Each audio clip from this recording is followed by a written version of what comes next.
Cette vidéo concerne Stupeur et Tremblement film. Si vous avez trouvé cette vidéo utile, veuillez aimer et vous abonner. Stupeur et Tremblement est un film français des Alain Corneau sorti en 2003 au cinéma. 2003, adapté du Stupeur et Tremblement roman du même nom des Amélie Nothomb. Synopsis: Amélie, interprétée par Sylvie Testud, une jeune femme belge ayant vécu son enfance au Japon, décide d'y retourner pour y vivre et tenter de s'intégrer à la société japonaise en y travaillant comme interprète. Engagée dans une multinationale tokyoïde, elle imagine naïvement que sa parfaite connaissance de la langue japonaise lui en ouvrira toutes les portes. Elle va malheureusement découvrir à ses dépens la hiérarchie pesante et incontournable régissant le monde du travail nippon, dont celle de sa supérieure directe, la belle et troublante mademoiselle Fubuki Mori. Elle va accumuler les erreurs principalement par ignorance ou oubli de certains étiquettes, codes essentiels, dont celui, et pas le moindre chez les Japonais, de l'honneur.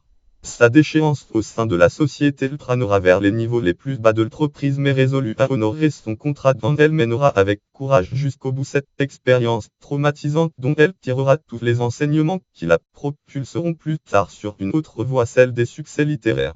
Fiche technique: titre Stupeur et Tremblement, réalisation Alain Corneau, scénario Amélie Nothomb et Alain Corneau, photographie Yves Angelo, musique extrait des Variations Goldberg de Jean-Sébastien Bach. Jean-Sébastien Bach, interprété au clavecin par Pierre Antari, production à l'instar de et Christine Gozlan, société de distribution Bach Film France, Wildbush, distribution internationale, pays d'origine France, langue japonais, dialogue français, voix off, genre comédie dramatique, durée unité 107 minutes, date de sortie date 12 mars 2003 au cinéma, distribution Sylvie Testud, Amélie Kaori, Fujif, Annie Millon, Fubuki Mori, Tarsuaf, Daniel Lafourcade, Monsieur Seto Bison, Kateyama, Alain Flick, Monsieur Omoshi, Yasunari Kondo, Damien Boisseau, Monsieur Tansi Soki, Fujita, Alain Floré, Monsieur Aneda Josi Maoka, Monsieur Unagi et Ileg Gom, Amélie enfant, Eristake Fubuki enfant. Carton du doublage français situé après le générique, cuivre générique de fin.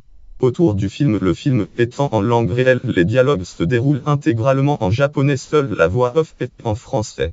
Sylvie Testud a appris le texte en japonais, langue qu'elle ignorait totalement durant les 3 mois qui précédaient le tournage, grâce à une méthode de mémorisation phonétique.